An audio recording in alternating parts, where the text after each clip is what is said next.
안녕하십니까? 10월 13일 화요일 인도네시아 헤드라인 시작합니다. 첫 번째 소식입니다. 인도네시아 코로나19 확진자가 총 33만 3,449명으로 늘어났으며 이 중 사망만 1,844명, 완치 25만 5,027명으로 집계되어 3.6%의 치사율을 보이고 있습니다. 인도네시아 일일 확진자 수는 4,000명 수준에서 유지되고 있는 추세입니다. 자카르타시는 사회적 대규모 제한을 해제하고 제재가 약화된 전환기를 적용한다고 발표하였습니다.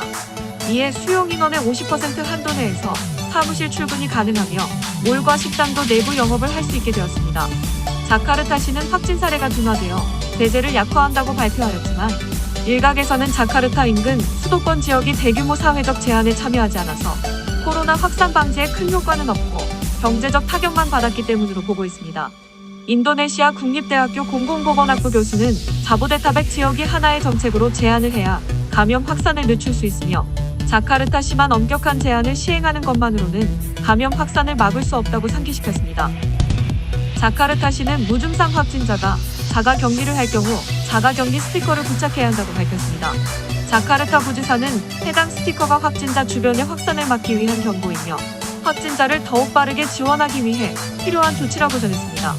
하지만 일각에서는 스티커 부착으로 인한 심리적 부담과 주민 간 사회적 소외도 우려된다고 부정적인 반응을 보였습니다. 구글 인도네시아에 따르면 코로나 대유행 기간 동안 한국 드라마 관련 키워드 검색량이 전년 동기 대비 130% 증가한 것으로 나타났습니다. 또한 넷플릭스나 유튜브에 한국 드라마 시리즈 시청자 수도 크게 증가한 것으로 집계되었습니다.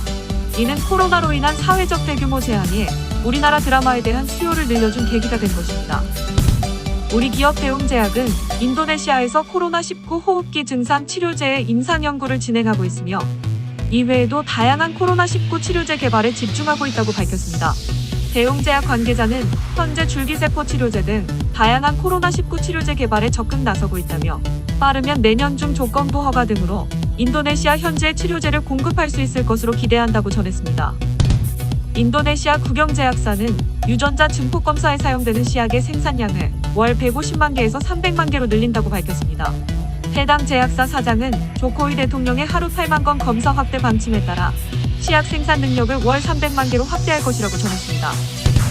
인도네시아 경찰청은 전국 주요 도시에서 열린 일자리 창출법 반대 시위에서 총 5,918명을 체포해 240명을 우선 입건하고 또 다른 153명을 조사 중이라고 밝혔습니다. 특히 체포된 시위자를 대상으로 코로나19 신속검사를 진행한 결과 145명이 양성 반응을 보였다고 덧붙였습니다. 보건 전문가들은 이번 시위에 많은 사람이 참여하면서 코로나19 확산의 증폭제가 되지 않을까 우려하고 있습니다. 다음 소식입니다. 인도네시아 국회는 지난 5일 밤 본회의에서 905쪽에 달하는 일자리 창출 특별법을 통과시켰습니다. 해당 특별법은 노동, 조세, 금융 3분야의 법 중 그동안 개정이 힘들었던 76개 법안 1,200여 개 조항들을 한데 묶어 개정하는 것입니다. 당초 국회는 8일 최종 의결할 예정이었으나 노동계에서 대규모 시위를 예고하자 5일 밤 전격 통과시킨 뒤 폐회를 선언했습니다. 해당 법은 고용 창출과 투자 확대, 규제 개혁, 관료제 개선에 방점이 찍혀 있으며 조코위 2기 정부의 최우선 과제였습니다. 인도네시아 정부는 올해 2월 최종안을 국회에 제출했으나 정확한 논의 내용이 알려지지 않아 통과가 불투명하다는 여론이 많았으나 코로나19 사태로 경제 사정이 갈수록 악화하자 더는 미룰 수 없어 개정이 강행된 것입니다. 경제계는 해당 법이 기업과 자본가를 우대하는 법이라는 여론이 확산되고 있다며 생산성 향상으로 근로자에게 혜택이 돌아온다는 것을 증명하기 위해서라도 빠르게 새 칙을 제정해 법이 실제로 적용될 수 있도록 해야 한다고 언급했습니다. 하지만 노동계와 환경단체는 해당 법 개정은 계약이라고 맞서고 있습니다. 최저임금 및 퇴직금 산정 방식, 해고 기준 등이 기업에게 유리하고 투자 요건 완화는 무분별한 개발로 이어져 환경을 파괴하고 원주민들의 생존권을 해친다는 것입니다. 국제엠네스티 인도네시아 지부 사무총장은 노동계와 시민사회단체가 논의에서 배제된 법 개정은 시민들의 인권을 착취하는 재앙이라는 성명을 발표했습니다.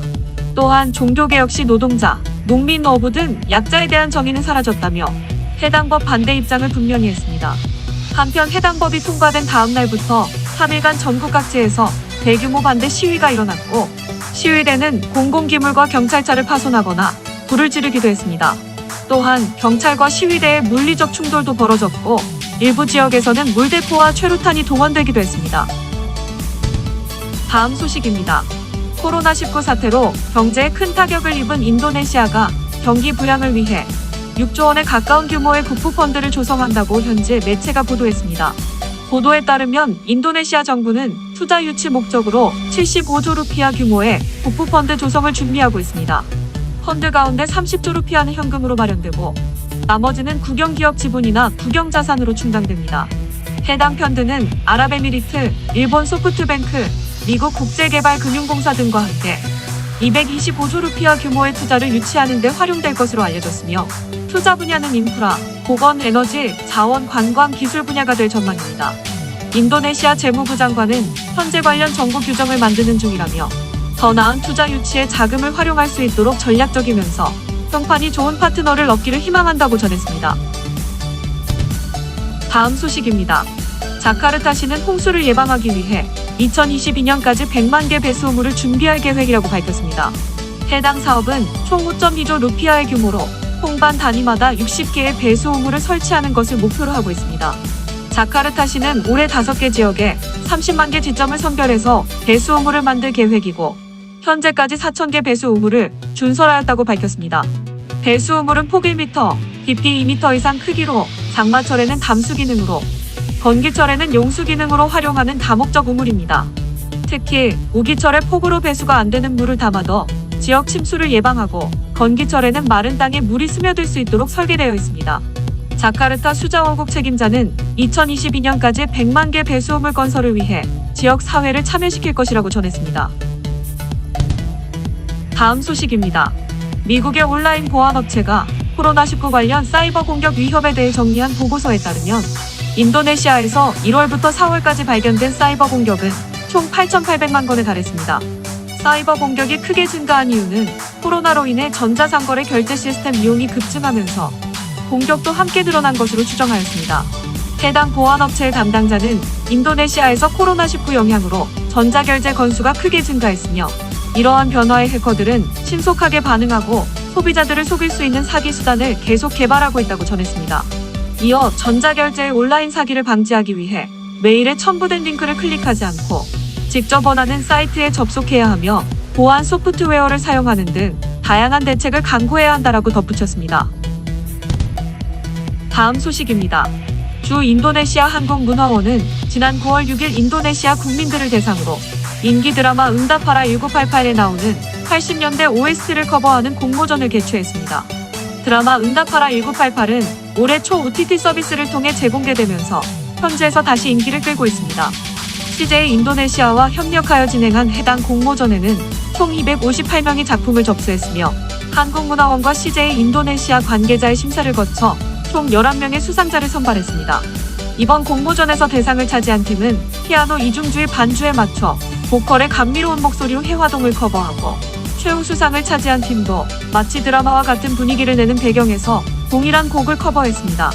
그 외에도 수상자들은 보랏빛 향기 세월이 가면, 소녀, 걱정 말아요 그대 등 80년대 감성을 물씬 느낄 수 있는 K-팝 곡들을 우수한 실력으로 커버하며 심사위원들의 감탄을 자아내게 만들었습니다. 참고로 최근 트위터가 20개국의 K-팝에 대해 조사한 결과 인도네시아는 작년 7월 1일부터 올해 6월 30일까지 태국과 한국에 이어 K-팝 관련 트윗이 가장 많은 국가 3위로 나타났습니다. 주 인도네시아 한국문화원은 앞으로도 다양한 아이디어로 기획한 K-팝 관련 행사를 지속적으로 개최해 나갈 방침이라고 밝혔습니다. 다음 소식입니다. 코트라와 한국산업인력공단은 인도네시아 진출기업의 원활한 경영 지원과 인도네시아 취업을 희망하는 한국 청년을 지원하기 위해 11월 23일부터 11월 27일까지 K-무브 인도네시아 화상 면접 주간을 진행한다고 밝혔습니다.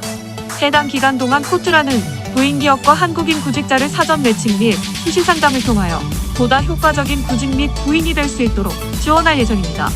또한 11월 23일 구직자를 위한 취업 웨비나를 개최하여 구인기업이 설명하는 인도네시아 업종별 취업 환경과 인도네시아 핵심 산업 및 한국 진출기업 현황에 대해서 설명할 예정입니다. 특히 구인기업은 잡스트리트, 인도웹, 자카르타 경제신문, 월드잡의 구인 공고 무료 게재와 회사 홍보 동영상 제작 지원을 받을 수 있습니다. 시청해주셔서 감사합니다. 다음 시간에 뵙겠습니다.